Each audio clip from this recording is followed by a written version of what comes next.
I told her to enjoy her time with her girlfriends for a while.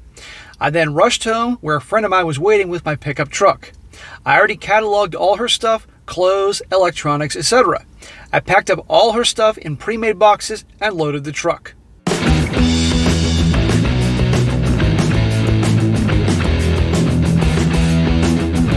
Welcome back to They Did What? Your source for the internet's craziest, most entertaining stories, where I go over them, analyze them, and most certainly make fun of them. Today, I'm going to go over part 2 of the story titled Special Forces Squad Goes Full Armageddon on Wives After Discovering They're All Having Affairs.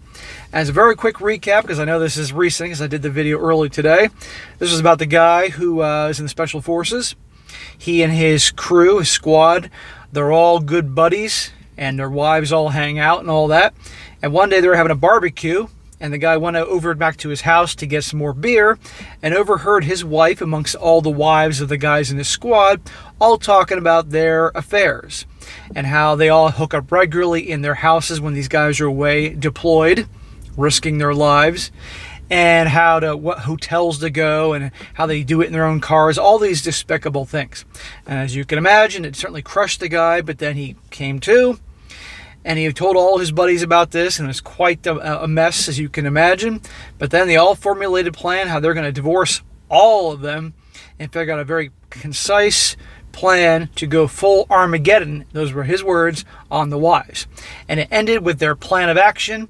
Now we are in part 2, where things really start getting interesting. So picks up, he says there, for update number 2, it finally happened. He says, thank you all for your support and kindness. It was very encouraging to see that there are people out there who have walked through the hell we are currently in and came out the other side with their dignity intact. There are so many guys that have been through that. So many guys watching these videos every day that have been through that shit.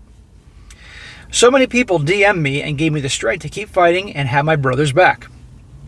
So what happened? 2 days ago was when we unleashed Armageddon. For all 6 of us, things happened differently. Some very dramatic, some less so. As for me, it wasn't very dramatic. Maybe it's because of how I approached it. 3 days before, we pushed the red button, I called my mom and told them I was coming to visit, and we will visit with the soon-to-be ex-wife's parents. They live about a 4-hour drive away in the same community. We visited them for a few days, and every time I came back to the States, both of our parents are old school, very religious and conservative, but they are very loving and kind people. Well, he obviously carried on the conservative, traditional way of doing things, but not his wife. We contacted many of the OBSs before we were going to do this. Our original plan was to present divorce papers, to both our WWs and their affair partners on the same day. But we realized it was getting extremely dangerous if even one OBS slips up, or our WWs will get alerted, and that will give them time to craft excuses and strategies for attack. We need to blindside them to make sure that it didn't happen. So we stopped after alerting 3 OBSs. In that time, my soon-to-be ex-wife started acting suspiciously. She started acting more and more attentive, flirty, clingy, and romantic. So I thought she started suspecting something was up. I did my best to keep my cover and reciprocated, but I had to essentially kill myself emotionally every hour. I still can't believe how hard it is to lie to her, to lie to someone you love, and she did it so easily to you. Well, they're masters at lying, okay? They a lot of them should get Oscars for their performances. It's unbelievable. I've done stories where guys, the wife is literally hooking up with a dude, comes home, and acts like nothing happened. It's crazy. But he had to put on the act to make sure his plan went through. We recruited some of our other friends to take the data and go to contact the remaining OBS and our WW's parents on the day this was going to happen. We create a WhatsApp group for coordinating everyone. Man, this is like a plan of attack. I mean, you got 6 professionals that do this for a living in terms of, you get the point, but now they're pulling this attack on their evil wives. Anyway, a day before the confrontation, I took my soon-to-be ex to a friend's place, which is about 3 miles away, and received a fake phone call by my friend. I told her to wait here for a while. I have to go meet my commanding officer about something. I'll be back in a few hours. I told her to enjoy her time with her girlfriends for a while. I then rushed home where a friend of mine was waiting with a pickup truck. I already cataloged all her stuff, clothes, electronics, etc. I packed up all her stuff in pre-made boxes and loaded the truck. I did this as fast as I possibly could in about 2 hours, and I was done. Then I went back to my friend's place to pick up the soon-to-be ex and gave my friend a thumbs up. This makes me think of the old show, The A-Team, when Hannibal would say, "I love when a plan comes together." That's what I'm thinking here.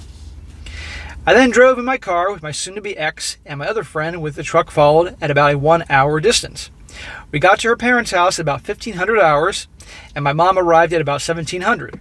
We greeted them, hung out, and played with my sister's children. My friend was just waiting in a restaurant nearby and waiting for my signal. At 2100 hours, we had a lovely dinner, and everyone just started chatting. I messaged my friend with a thumbs up emoji, and I said in a loud voice, "I have an announcement to make." I asked my ex-sister-in-law to take the children upstairs, then I told everyone to please sit down and stay quiet until I stopped talking. This scared my soon-to-be ex because she was shrinking in size. I think she knew what was coming next. But at this point, I already made up my mind. I got calm, took a deep breath, collected myself, and laid it all out there. I told them all about my soon-to-be ex's affair and showed printouts of all the evidence I've collected on this affair. I told them to only see if they don't believe me and want to confirm it. It's a lot. Can you imagine that whole scene going on? Can you imagine the look on his wife's face when he's doing this? She messed with the wrong guy. Everyone was just stunned and silent. They didn't know what to say. I then told them I also have voice recordings, message chains, emails, videos, and pictures. I also have information on all the affair partners, who they are, where they work, where they live, who their OBSs are, and what they do. I have all their information printed out in this file. If they want to review it and confirm it, go right ahead. My soon-to-be ex shrunk 3 sizes by this point, and the look of utter shock and terror was on her face. I then told them that I cannot and will not continue in any relationship without trust, respect, and love. And my WW's actions conclusively prove that she cannot give it to me. I then presented with divorce papers, and I told them I will not be going through any legal separation as it is pointless exercise. Listening to this, my soon-to-be ex started mumbling, "No, no, no, please, please, please, no, don't." I said I didn't expose them to any of our mutual friends or to her work. But please don't make false narratives to them about our situation, or I will tell them the truth with evidence. There you go. Act civilly and fine. But if you open your mouth, you start any drama, family, or soon-to-be ex-family, I'm going to tell everybody and provide all this evidence I got right here. If they're smart, don't F with this guy. I then said the house is mine. In my name, pre-marriage, and our finances are already separated due to the nature of our jobs, and I have also withdrawn half of my money from our shared accounts that we had. I then told her since she has her decent job, there'll be no spousal support or alimony, and I would prefer that we keep this out of court and do this ourselves. I then said please email me in which furniture she would like, as I will let her have half of them, and I also brought all her clothes and stuff from my house, boxed up in a truck outside, stuff I will be leaving here. Again, I love when a plan comes together. Hannibal knew what he was talking about in the A-Team. So he has all this proof right here, and pretty much, okay, you can make the divorce difficult. Well, I will then show all this proof to everybody you freaking know and have ever met. So, give me an easy divorce. At this point, I couldn't hold it any longer, and my eyes started tearing up, and a few tears dripped down my cheek. Then I just fell silent. Everyone was just stunned and silent. It's like they were frozen in place or something. Soon my soon-to-be ex just started wailing and crying nonstop, and I just closed my eyes and stood there silently. Soon my ex-sister-in-law grabbed the soon-to-be ex by arms and took her to another room. My mom walked up to me and hugged me. She, my mom, has been my support in the darkest days of my life. That is awesome. That is when you count on a mother's love, right? A lot of these stories I talk about, these guys have these awful moms. Well, this guy's got a good mom. Thank God for that. But right here, now, it goes to show, guys, he's human. He was with this girl all these years. He thought he had a good thing going. right? So if he wasn't a bit emotional about this whole thing, then the guy obviously would be devoid of any emotion, just like his wife, except when she wants to put on the emotional crybaby show to get pity. I then walked up to my father-in-law and mother-in-law and softly said, "I am sorry. I couldn't protect your daughter." The hell does he have to be sorry for? Couldn't protect her. What, protect her from herself? My father-in-law stood up and hugged me, while my mother-in-law was just crying. The father-in-law, he shook my hand and said, "I know you did your best. Please keep in contact with us for at least a while." Well, that's cool. At this point, I said okay in a soft tone and took my mom with me and walked out. My friend was already unloading the truck at this point on their front porch. I helped him, and once done, I looked at the house, and the father-in-law was standing in the doorway. I said, "Please email me if there's anything missing and she needs it." He said, "Okay." Always in these stories, or almost always I do, when the wife or the fiance does some despicable act, almost always it's her dad that always apologizes, and he feels bad for how his daughter behaved. But a lot of times it's her mother that'll make up fucking excuses for her and all that. You guys have heard it. So again, this is nice to see the father-in-law has got his back. Me, my mom, and my friend just left in our vehicles. I think I will have to give her the car because she will need it to commute to her job. I already have a bike, so it's okay. I will probably buy a truck too. I've been thinking about the Ford F-150. That's a cool truck. My mom offered me to stay at her place or she will come to my home for support for some time. But I told her I will probably need some time alone to think on things and grieve properly. I also told her not to worry, I have my brothers. She said okay, but made me promise to call her every day and tell me how my day is going.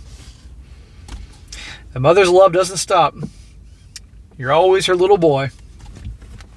After I got home, I broke down. For the first time since it all began, I truly broke down. It's unlike any pain that I've ever gone through. No words or phrases can describe it. This day, all my buddies confronted their wives, and each of them has their own interesting story, each filled with pain and hurt.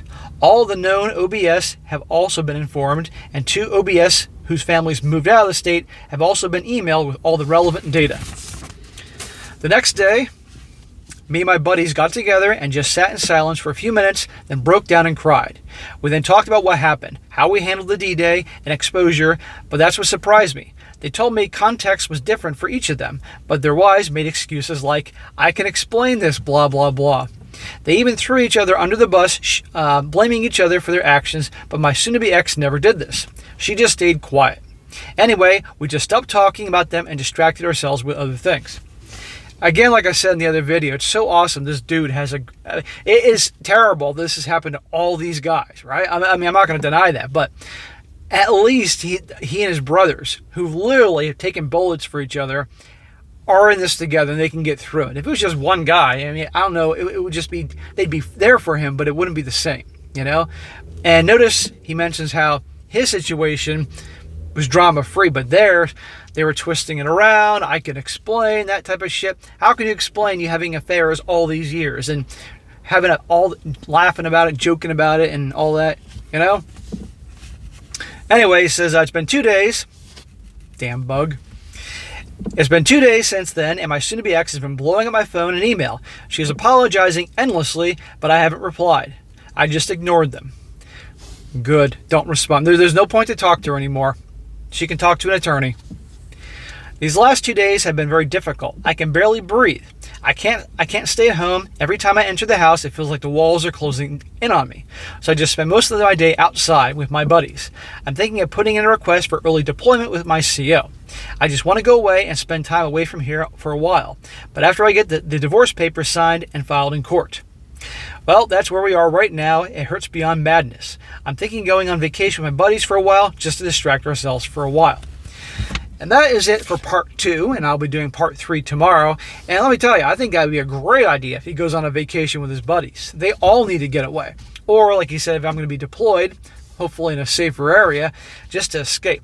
But I got to tell you, I got to wonder if it might be not a bad idea for him to sell the house. If he's lived there long enough that he can make a decent profit off it, sell the house, move to a new house, so at least he's in a new place, doesn't have all those old memories, because that's going to be very hard to be in that place I just can't imagine how difficult that would be to sell the place, move someplace else, because otherwise he's going to have all those memories of her and imagining what was going on, God knows what, in that house. I certainly wouldn't want to have that bed anymore that she obviously was doing her dirty deed in. But anyhow, guys, this is part 2. Amazing how they all planned this whole thing together. And the future parts, we're going to get into more details about him and her and what's been going on. And obviously this isn't over by any means at all. So, all right, guys, that's it for today. Be sure to comment down below. Let me just think about this. And, guys, as I said before, you come across a good article or story you'd like to share, email it to me, strongsuccessfulmale@gmail.com, and I'll definitely cover it in the future. And be sure to like the video, share it with your friends, and subscribe. And I'll catch you next time.